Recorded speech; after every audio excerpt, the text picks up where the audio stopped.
All right, boys. Let's get into the thick of it. Into the thick of it. All right. So we're going to start with the dog pound, Cleveland Browns. So we're going to be doing some cap or no cap. Fan favorite, of course. It's back. Gotta bring it back. It's back. It's back. So let's jump right into it. First one here is Odell Beckham Jr. and Jarvis Landry are both outside of the top 25 wide receivers heading into 2021. Cap or no cap? No cap. No cap. No cap. Easy no cap. Baker's not that good to spread the ball around that much. Baker's not that guy. He's not not that You're guy. not that guy, pal. He's Yeah, not. I'm with you guys. No cap. I just don't see it happening with the Browns wide receivers. Like, I love both of them, and one of them definitely could emerge as like the number one target there, but I just don't see it happening in the short term. I'd rather take my risks elsewhere. Yeah, OBJ And has they- just become. Go ahead, Q. He's just become like a juicy name. He's not as good as what he once was. Sadly, I don't know who you blame for that. And then Jarvis is just too inconsistent to be a top. I know who you blame for that.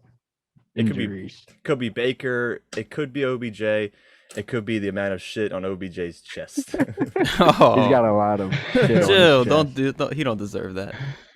And the Doing my Browns man's rely dirty. heavily on the run game too, so they have like two of the best running backs in the league. Right. So they don't really have to pass the ball all that much, even though they lose a lot and they're down a lot. Yeah, when They they're still down a just lot. continue to run the ball. Yeah, when they're down a lot, it definitely helps OBJ and Jarvis for sure. But they were up a lot last season, so I think that really hurt Jarvis Landry, and obviously OBJ ended up getting injured. But I think it hurt both of their values. So I think both of them are more like flex options rather than wide receiver twos like they have been in the Major past. flex appeal. Yeah, definitely like them in my flex slot there. All right, let's get into the next one. Baker Mayfield's end of the season stretch last year makes him a top 12 quarterback this year. Cap or no cap? Cap. Cap. Cap. Cap. Big cap. Bottom 12. Big cap. All right, bottom 12. Bottom 12, that's a stretch. Yeah, He that's a can't little be bit of a that stretch. bad. Well, you There's look too much third- talent around him. All right, is he going to be closer to bottom 12 or top 12? He'll be like 16. I think I'll be closer to He'll top be 12. I middle ranked of him. He'll be I ranked middle him of at the pack. 20. Okay. Isn't that still bottom 12? Then number 16. No, Well, there's Out of 32 32 NFL quarterbacks? teams. Come on, Oh. Q. Quick maths. Wake up, Q. Yeah, right. I'm sorry. It's too hot in that room. He's losing his mind. These are my Yeah. sweat glands. yeah, I don't think Baker's. I think he has the potential to get there. He obviously has the weapons around him, but I just don't see it happening. Definitely more comfortable with him as like a second quarterback or like my backup for a bye week film. Yeah. All right, the next one here we have Kareem Hunt and Nick Chubb. Both proved last season that both of them can be top 20 options, even when both are healthy. This is cap or no cap? That's no cap. No cap.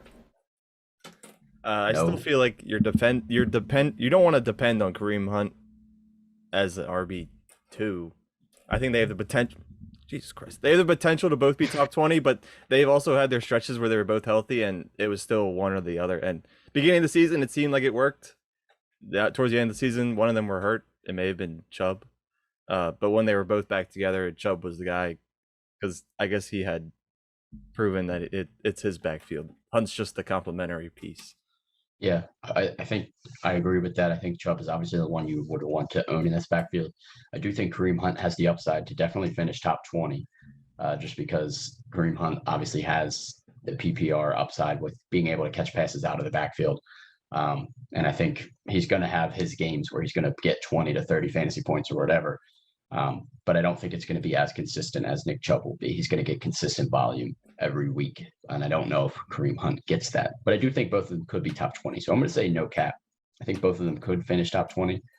Although my rankings may not reflect that, I do think it's definitely a possibility.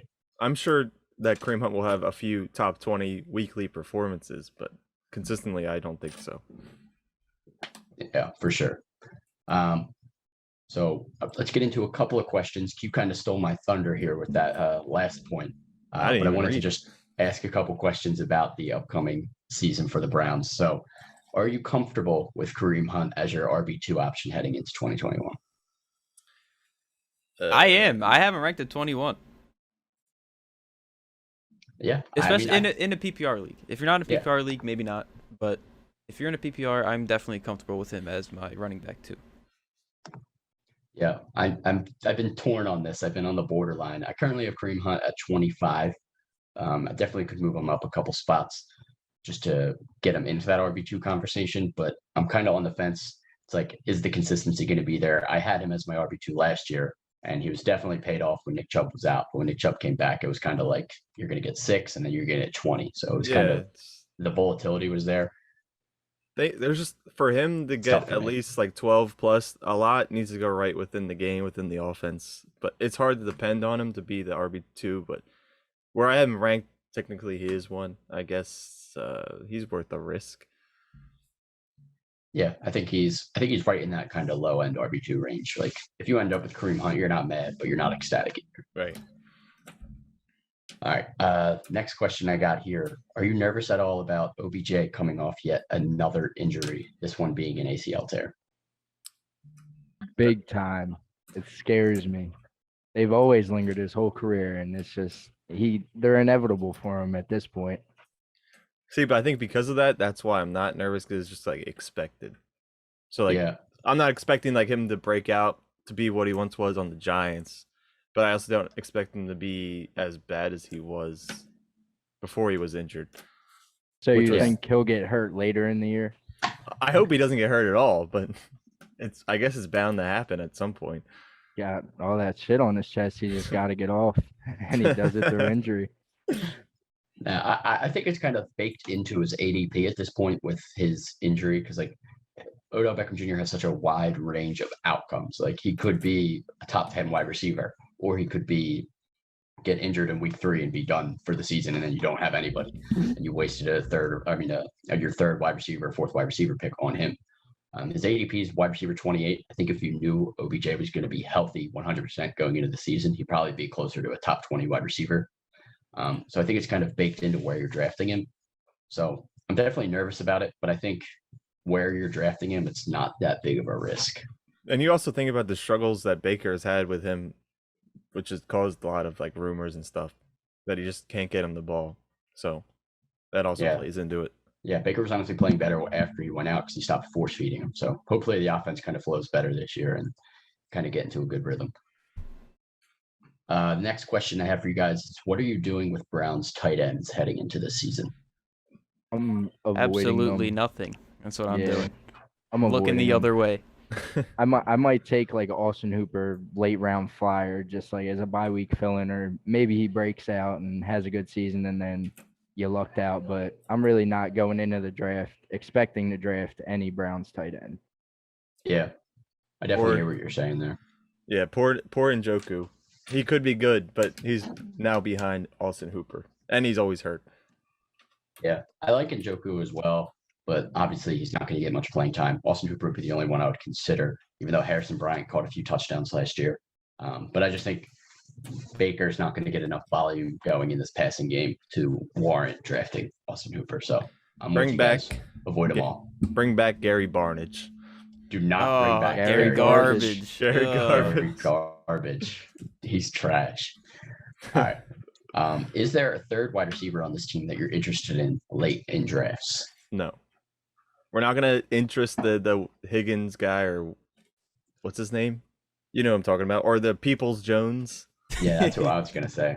I'm low key a little bit interested in Peoples Jones, but yeah, I hear what you're saying. I'm not. If we're looking at dynasty, I'd probably be looking at these guys, but like a PPR redraft, I think outside of Jarvis Landry and OBJ, I wouldn't really want to draft any other pass catchers on this team. Those guys are like the poor man's Christian Kirk, which is Christian Kirk's already poor man's something himself. So like he gets his breakout games, and then so these Browns wide receivers, it's even more rare to get something out of them.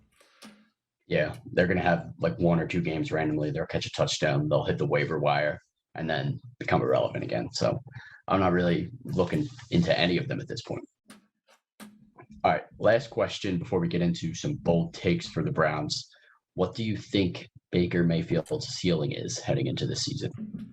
what could be his peak?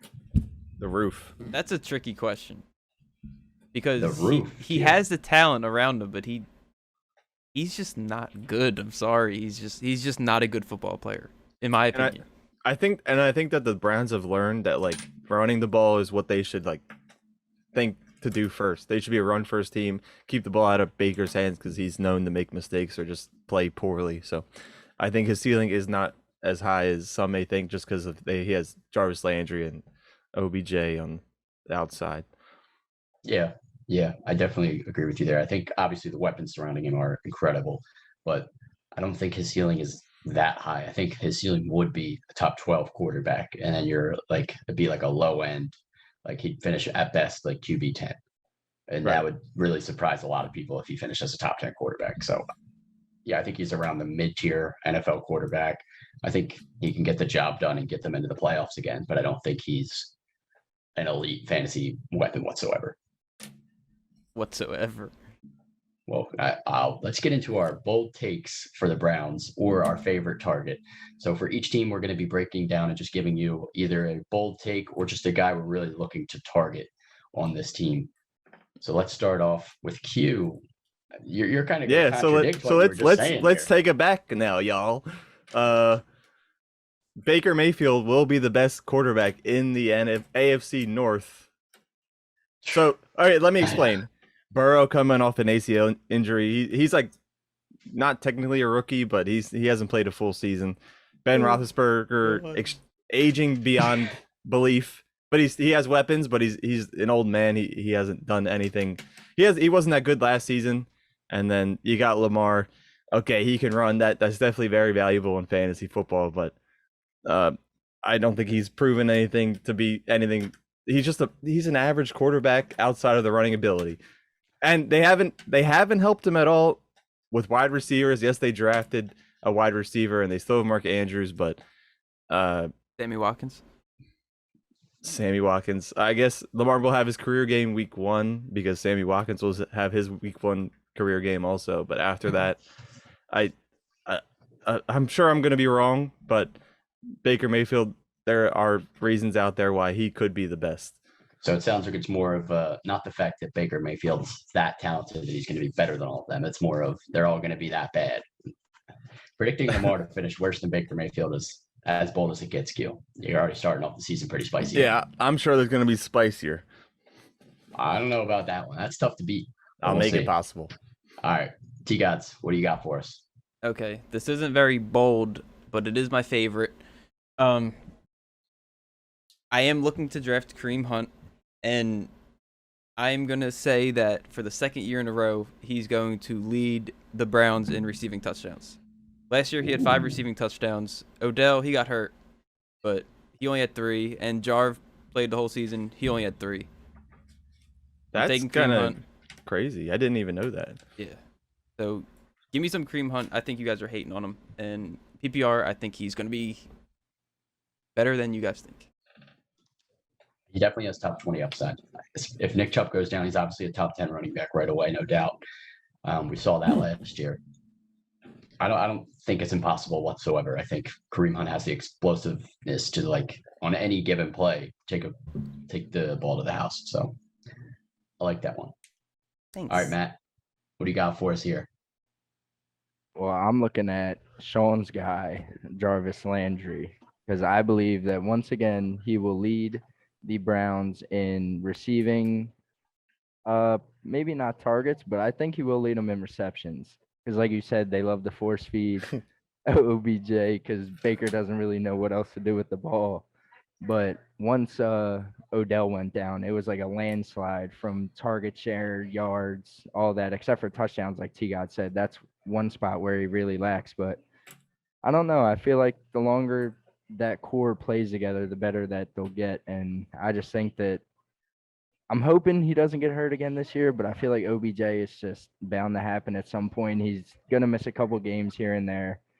So I'm going to take Jarvis Landry as the leading receiver on that Browns team. You know, I love that take, no doubt. I was just about to say, you wore that jersey the wrong day. You could have worn the Jarv jersey today when we're literally speaking on the Browns. Well, I had to rep Jalen Hurts first time on the pod. Number 2, though, not number 1. can't say it, but whatever. I'll give you my take here. I'm going to piggyback off of Matt a little bit. Of course, you guys know if we're talking about the Browns, I got to talk about Jarvis Landry. I'm taking Jarvis Landry as just my favorite target on this team, just because of the value you're going to be getting Jarvis Landry at. We've seen him be a top 12 wide receiver, even in Cleveland with OBJ there.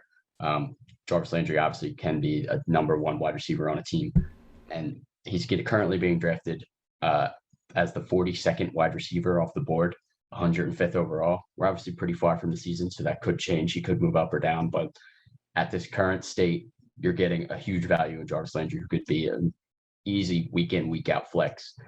There were some games last year where they had crazy weather where Jarvis Landry was unable to do anything. The Browns really didn't do anything on offense. So I think Jarvis Landry is a great value pick in any draft heading into this season. So that's my guy to take on the Browns. Bias intended. I know. It's okay. Definitely. Yeah, It's okay. me. I do. No one needed to be reminded how biased you are. Yeah, that's to be expected from you, Sean. Yeah, no doubt. Got to bring the bias back, baby. Never left. All right. Yeah, it didn't leave. Let's be real.